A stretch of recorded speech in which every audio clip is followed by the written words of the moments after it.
नमस्कार, back to our channel friends. मैं सबका अपने चैनल स्टॉक्स फॉर लाइफ पे बहुत स्वागत करता हूँ। दोस्ती फैमिली डेफिनेटली मेंबर्स, हम लोग इस वीडियो में दीपक नाइट्रेट के बारे में डिस्कस करने वाले हैं और ये डिस्कशन बहुत ही इंपॉर्टेंट है बिकॉज 3 अगस्त की बात की जाए इनके नंबर्स आने वाले हैं और आप सबको अच्छे से पता है कि बहुत दिन बाकी नहीं है, तो नंबर से हम लोग क्या उम्मीद कर सकते हैं। और साथ ही साथ दोस्तों, एक ब्रोकरेज हाउस की तरफ से दीपक नाइट्रेट को अपग्रेड कर दिया गया है बिकॉज इनके अंदर इनॉर्मस अमाउंट ऑफ जो ग्रोथ है वो आने वाले 5 साल तक कंटिन्यू हो सकती है। तो आपको अच्छे से पता है कि हाल फिलहाल में मैंने कल के दिन पीएलआई स्कीम को लेके एक न्यूज़ आप सबको अपडेट की थी, कैसे पेट्रोकेमिकल और केमिकल स्टॉक इन सबको आराम से एक अपॉर्चुनिटी के तौर पे ग्रैब कर सकते हैं। बट इसी बीच में हम लोग नंबर से क्या उम्मीद कर सकते हैं, और साथ ही साथ दोस्तों क्यों एफआईएस और डीएस ने इस क्वार्टर में दीपक नाइट्रेट में अपने स्टेक को बढ़ाया है जहां पब्लिक से माल लूटा जा रहा है। तो मैं कैसे अपनी अनबायस कमेंट्री एज यूजुअल आप सब तक ज़रूर कन्वे करूंगा। चैनल फर्स्ट टाइम होंगे सब्सक्राइब कर सकते हैं इस तरह की क्वालिटी कंटेंट को सबसे पहले एक्सेस करने के लिए। Now without dealing any for time, let's begin. Deepak nitrate की बात की जाए, 1 सालों से थोड़ा बाउंस बैक हमें देखने को मिल रहा है। बट यस, 1 सालों कितना था, 1750 के आसपास। अभी के प्राइस की बात की जाए 2000 के आसपास है। मतलब गैस 1 सालों से बहुत बड़ा बाउंस बैक नहीं हुआ है, लेकिन 1 साल हाई, लाइफ टाइम हाई की बात की जाए अभी भी कैसी कंपनी आपको 1000 रुपये डिस्काउंट मिल रही है। केमिकल्स में तो गैस बहुत सारे शेयर्स हैं, तो दीपक नाइट्रेट है क्यों, ये समझना बहुत ही इंपॉर्टेंट है। तब कोर्स गैस इस वीडियो के माध्यम से मैं ये नहीं बोल रहा हूँ कि वो कल के दिन या परसों के दिन या फिर दीपक नाइट्रेट में बाइंग करनी ही चाहिए, लेकिन क्यों नहीं बेचना चाहिए इस पे कैसे मैं फोकस करूँगा। बिकॉज मार्केट में आप सबको अच्छे से पता है कि केमिकल स्टॉक एक से एक है, लेकिन दीपक नाइट्रेट उसमें से स्पेशल क्यों बन रहा है ये गैस समझना बहुत इंपॉर्टेंट है। तो आज भले ही हमें 1.5% के आसपास तेज़ी देखने को मिले, लेकिन गैस आने वाले कल में हम लोग क्या एक्सपेक्टेशन कर सकते हैं, इसको जाने बिना आप स्टॉक को लॉन्ग टर्म तक होल्ड नहीं कर सकते। कल की परफॉर्मेंस की बात की जाए एकदम डल है, 4% के आसपास पैसे बनते हुए देखने को मिल रहे हैं, जहाँ पर निफ्टी में अच्छी खासी तेज़ी का माहौल ज़रूर था। बट दोस्तों, अगर आप 5 साल पहले की चार्ट पैटर्न की बात की जाए 750% के आसपास पैसे बनाना गैस मामूली बात नहीं है। 5 साल पहले कैसे आपके 1 लाख 8.5 लाख में कन्वर्ट हो गए होते अगर आपने दीपक नाइट्रेट को होल्ड किया होता। लेकिन मैंने क्या बताया कि 2 साल से लंबा कॉन्सुलेशन फेज में है और इधर पे कैसे मेक और break level, to be very honest. लेकिन आने वाले कल में कैसे दीपक नाइट्रेट के अंदर जो कैपेक्स के प्लान के संग जो आने वाले कल में एक्टिविटी हो रही है by the big fund houses, इसको दोस्तों इग्नोर नहीं किया जा सकता है। बात लॉन्ग टर्म चार्ट पैटर्न की आप सबको अच्छे से पता है कि एक बहुत बड़ा वेल्थ क्रिएटर है और मार्केट में जिनको थोड़ी भी नॉलेज है केमिकल स्पेस में उनको अच्छे से पता है कि फिनॉल्स में कंपनी बहुत ही हद तक अच्छे काम कर रही है।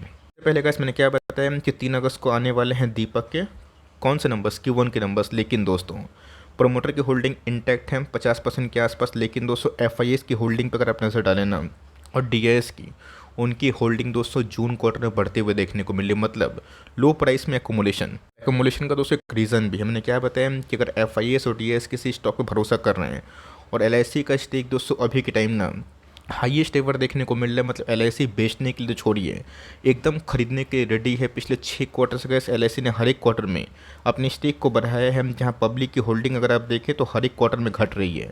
मतलब दोस्तों प्राइस नहीं भाग रहे हैं, तो सीधा फ्रस्ट्रेशन लेवल पे जो पब्लिक है ना वो माल को निकाल रहे हैं। लेकिन दोस्तों जो एब्जॉर्प्शन है वो कहाँ देखने को मिल रहा है, बिग एफआईएस और डीआईएस के द्वारा। दोस्तों सबसे इंपॉर्टेंट चीज़ है कि जेएम फाइनेंशियल की बात की जाए, एक इंपॉर्टेंट रिपोर्ट हमें देखने को मिल रही है। अब किसी ब्रोकरेज रिपोर्ट को दोस्तों मैं ब्लाइंडली टारगेट के वाइज आपको रिकमेंडेशन नहीं करता हूँ, बिकॉज वो फ़ायदा भी नहीं है। जब दीपक को भागना होगा तभी वो भागेगा, उसके पहले ना भाग सकता है ना बाद में। भागने का दोस्तों सही टाइम होगा तो ठीक भागेगा, लेकिन होल्ड क्यों करना है ये गैस आपको खुद से पूछने की आवश्यकता है। तो दीपक नाइट्रेट की बात की जाए, ये गैस एक फेवरेबल मार्केट हमें देखने को मिल रहा है, जहाँ पे लाइफ टाइम जो लो फिनॉल्स की स्प्रेड है ये गैस आने वाले कल में इनकी अपकमिंग जो कैपेसिटीज़ है, खासकर बाई बिसफेनॉल ए, ये गैस एक बहुत ही इंपॉर्टेंट डेरिवेटिव है जो फिनॉल्स में आने वाले कल में एक बहुत ही इंपॉर्टेंट थीम बन सकते हैं, जिसके माध्यम से गैस दीपक नाइट्रेट बेसिकली इस सेक्टर में फिनॉल्स में गैस बिसफेनॉल ए की बात की जाए इसमें अपने पेनिट्रेशन को लाइफ टाइम स्प्रेड फिनॉल के नीचे बढ़ा सकती है। सो यहाँ पे बहुत ही इंपॉर्टेंट इंटरेस्टिंग डेटा है। बहुत लोगों को सिंपल सी बात है पता है कि 2 कंपनी को मैं बहुत ही पसंद करता हूँ, एसआरएफ और नवीन फ्लोरिंग। उसके पीछे का रीज़न क्या है, बिकॉज फ्लोरोकेमिकल का बिजनेस एवरग्रीन है, मार्जिन से भरा हुआ है। लेकिन दोस्तों इस इंडस्ट्री पे लक्ष्मी ऑर्गेनिक भी काफ़ी एग्रेसिव है, और दीपक नाइट्रेट की बात की जाए ये भी आने वाले कल में एग्रेसिव बन सकता है। चाइना के दोस्तों जो जितने भी टोटल प्रोडक्शन है ना उसका 30 से 35% के आसपास इंडिया आने वाले कल में प्रोड्यूस कर सकता है। क्या फ्लोरिनेटेड केमिकल्स, मतलब आने वाले कल में जितने भी गैस फ्लोरिनेटेड इंटरमीडिएट्स हैं ना, इसमें कंपनीज काफ़ी फोकस कर रही है, बिकॉज चाइना को काउंटर करना है। तो ऑफकोर्स पीएलआई का सपोर्ट हमें तो चाहिए, लेकिन आने वाले कल में गैस चाइना को आसानी से हरा पाना ये काफ़ी मुश्किल वाली बात है। बट मुश्किल गैस उन प्रमोटर के लिए बिल्कुल भी नहीं है जिनके पास रिजर्व्स की कोई कमी नहीं है और कंपनी डेट फ्री है। गैस आप सबको अच्छे से पता है कि फॉरवर्ड इंटीग्रेशन में दीपक नेटेड बहुत ही आगे है। अब दोस्तों दीपक नेटेड ने हाल फिलहाल में एक चीज़ अनाउंस किया था जो बहुत लोगों को पता होगा, बहुत लोगों को पता नहीं है, कि फ्लोरिनेशन आने वाले कल में गैस एक बहुत ही इंपॉर्टेंट थीम है, जिसमें ऑलरेडी दीपक नेटेड अपने जो प्रोडक्शन है उसको बढ़ा चुका है। चाहे वो दोस्तों एचएफ की बात की जाए या फिर बीटीएफ से लेके बीटीसी में, ये गैस दीपक नेटेड को बहुत ही बूस्ट करेगा, जो गैस अभी भी कर रहे हैं। पिछले 2 क्वार्टर से गैस आपने एक चीज़ कॉमन नोटिस करी होगी कि दीपक नेटेड के मार्जिन्स में ना अच्छी खासी बढ़त दिखाई ज़रूर दे रही है। ऐसा मानना है कि ये बढ़त कंटिन्यू हो सकती है, बिकॉज दीपक नेटेड की बात की जाए, ये गैस एचएफ को जो हाइड्रोजनेटेड फ्लोरिनेटेड केमिकल्स होते हैं इसमें गैस प्रोडक्शन बढ़ाएगा। मतलब दीपक नेटेड दोस्तों सिर्फ फिनॉल्स में नहीं बल्कि जो फ्लोरिनेटेड बिजनेस है, जो डेरिवेटिव्स हैं जिसमें बाइसफल जो फिनॉल्स है ए, उसको ट्रिगर किया जा सकता है। ऑफकोर्स गैस आई नो ये थोड़ा मोड़ा टफ आपको सेंटेंसेस दिखाई पड़ रहे होंगे, लेकिन आने वाले कल में गैस अगर आपको एक प्रो ट्रेडर या फिर चैंपियन इन्वेस्टर बनना है, इन सब न्यूज़ से गैस अवगत रहिए। सीखने की कोई सीमा और कोई एज नहीं होती। आप सोचेंगे कि 35 साल में मैं क्या सीखूं, क्या मैं केमिस्ट्री का नॉलेज लूँ, ये गैस गलत बात है। इवन राकेश सर भी सीखते थे, वॉरेन सर भी आज भी सीखते हैं, तो सीखने की कोई सीमा नहीं होती। लेकिन आपका बिजनेस कौन कौन सा प्रोडक्शन करता है, कौन कौन से प्रोडक्ट्स को बनाता है, इसके जाने बिना दोस्तों आप सही में मार्केट में प्रो बनना काफ़ी मुश्किल है। तो अच्छे से पता है कि दीपक नेटेड ने हाल फिलहाल में गैस 5000 करोड़ के आसपास कैपेक्स अनाउंस किया था, और उस दिन गैस दीपक नेटेड में 8-9% के आसपास तेजी थी। दीपक नेटेड गैस हमारा जो शॉर्ट टर्म टारगेट है 2250, वहाँ से ही एकदम घूमा।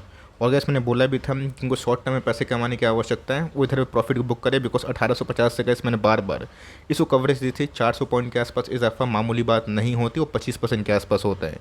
तो ऑफकोर्स का जो कैपेक्स हो रहा है क्या संग संग हो जाता है। आप अगर बिजनेस को बढ़ा रहे हैं, एक स्टोर से 2-3 स्टोर करेंगे तो क्या सही में प्रॉफिटेबिलिटी 6 महीना में वैसे होगी नहीं, लेकिन 6 साल में, 5 साल में, 3 साल में आपको चेंजेस दिखेंगे। तो दीपक नेटेड के ऑर्डर बुक्स की बात की जाए, लाइफ टाइम लो स्प्रेड फिनॉल्स की बात की जाए, मार्केट की बात की जाए, वो काफ़ी इंटैक्ट है। और यहाँ पे गाइस करोड़ों शेयर्स खरीदे जा चुके हैं by the big mutual funds या फिर बिग हाउसेस ऑफ एलआईसीज। दोस्तों मार्केट कैप की आपको अच्छे से पता है कि 27,000 करोड़ के आसपास की मार्केट कैप है, तो भले आप खरीदे ना, लेकिन लॉस में बेचने की मैं आपको सलाह नहीं दूंगा। 33 के आसपास पी है, और कंपनी के आरओसी आरओई काफ़ी इनलाइन हमें दिखाई देते हैं। तो एक चीज़ आपने कॉमन से विटनेस करी होगी, नोटिस करी होगी कि दीपक नेटेड के पास भर भर के रिजर्व्स है। मतलब 4000 करोड़ के आसपास रिजर्व्स अच्छी बात मानी जाती है, मजबूत बात मानी जाती है। 15% का जो मार्केट कैप के अकॉर्डिंग अगर आप देखें रिजर्व्स बहुत ही उम्दा है। और दीपक नेटेड ने गैस इस ईयर में ना, मतलब अपकमिंग ईयर की बात की जाए, कैपेक्स तो है बट लास्ट कुछ ईयर से ना अपने डेट को बहुत ही कम कर दिया है, जिसके वजह से इनको कम इंटरेस्ट चुकाना पड़ रहा है, जो गैस प्रॉफिटेबिलिटी को बूस्ट करते हैं। तो दीपक नेटेड गैस एक सॉलिड बिजनेस मॉडल है और सॉलिड कंपाउंडर है। तो सॉलिड कंपाउंडर को 1 साल लोग के आसपास खरीदते हैं और लॉन्ग टर्म तक होल्ड करते हैं। तो मेरा ऐसा मानना है कि इसके देर या फिर सवेर आपके पैसे ज़रूर बनने चाहिए। तो हम लोग क्या उम्मीद कर सकते हैं, आपने देखा कि नवीन फ्लोरिन के नंबर्स उम्मीद से ख़राब आए, लेकिन आज अचानक से 6% की तेज़ी क्यों? बिकॉज मार्केट दोस्तों ख़राब से ख़राब न्यूज़ ऑलरेडी फैक्टर इन कर चुके हैं। क्या कुछ ऐसा ट्रिगर है जो आने वाले कल में फैक्टर इन नहीं हुआ है, उस पर फोकस करने की क्या आवश्यकता है? चाहे वो फिनॉल्स की बात की जाए, बेंजीन की बात की जाए, फ्लोरोकेमिकल की बात की जाए, एसिटाइल इंटरमीडिएट की बात की जाए, इथाइल अल्कोहल की बात की जाए, एसिटिक एसिड की बात की जाए, सबके ख़राब नंबर्स आएंगे बिकॉज ऑफ वीक एक्सपोर्ट। लेकिन उस ख़राब में से अच्छा क्या है ये देखना बहुत इंपॉर्टेंट है। तो लास्ट क्वार्टर की बात की जाए, बहुत लोग तो हाई तोबा मचा कर रखे थे कि नंबर्स ख़राब है, मैं क्या करूं। बट उसमें मैंने आपको साफ साफ बताया कि दीपक नेटेड के ना एक समय मार्जिन 22-24% के आसपास थे, जो ख़राब टाइम में गिर के 14% के आसपास हो गए थे। अगर ये मार्जिन इंप्रूव होते हैं तो प्रॉफिटेबिलिटी बूस्ट होगा। आप देख सकते हैं आपके सामने है कि 3 क्वार्टर में गैस मार्जिन्स 14 से 16, 16 से 18 है। मेरे हिसाब से गैस अगर ये 17 से लेके 20% के आसपास होता है तो बहुत ही स्टैंडर्ड माना जाएगा। और गलती से भी गैस 20% के ऊपर मार्जिन गैस इस पर कंपनी ने प्रोड्यूस कर दिया ना, तो मेरे हिसाब से वहाँ पे तो भागने का बिल्कुल मौका नहीं होना चाहिए, उल्टा दबोचने का मौका होना चाहिए। तो जेएम फाइनेंशियल की बात की जाए, उनको ऐसा लगता है कि 2600 के आसपास प्राइस जा सकता है। बट मैंने आपको टारगेट्स इसलिए नहीं दिखाए बिकॉज टारगेट दोस्तों कभी मीट होते हैं, कभी नहीं होते हैं। आपको कोई भी ब्रोकरेज का जो मूल कॉन्सेप्ट है ना, उनकी जो रिसर्च है उनको रिस्पेक्ट करना चाहिए। टारगेट दोस्तों उनके हिसाब से होगा, कभी होता है कभी नहीं भी होता, लेकिन यस आपको strong balance sheet, high promoter holding, cash reserve business, इन सब में निवेश करना है जिनके पास ऑर्डर बुक सही और कंपनी कैपेक्स कर रही है। टाइम दीजिए काम, 2-3 साल के बाद पैसे बनेंगे। आप शॉर्ट टर्म में 2 महीना 3 महीना में खिलाड़ी बनने की कोशिश करेंगे ना, वही जीरोधन का जो नोटिस भेजा था कि 10 में से 9 एफ स्टॉक ट्रेडर लॉस में है, उसी कैटेगरी में आएंगे। और गैस वो जो एक है ना, वो सुपर क्लास ही है, बट सॉरी टू से 15 से 35% के आसपास वो टैक्स ही देते हैं प्रॉफिट में। लेकिन इन्वेस्टर की बात की जाए, जीतने की संभावना काफ़ी हद तक हाई होती है। देखते हैं हम कि 3 अगस्त के नंबर्स को कैसे हम लोग जज करेंगे। लेकिन यस जो पॉसिबिलिटी है, प्रोबेबिलिटी है, मैंने बता दिया। मैं क्या एक्सपेक्ट कर रहा हूँ गैस, वही मैंने बता दिया। आपकी फर्दर कोई मंशा है, डाउट है तो कमेंट बॉक्स में लिखिए। और वीडियो अच्छी लगी तो प्लीज़ प्लीज़ लाइक करिएगा, और चैनल फर्स्ट टाइम होंगे सब्सक्राइब करके बेल आइकन को प्रेस करना भी ना भूलिएगा। तो गैस मिलते हैं जल्दी ही, तब तक के लिए bye. Thanks for listening friends, God bless you all.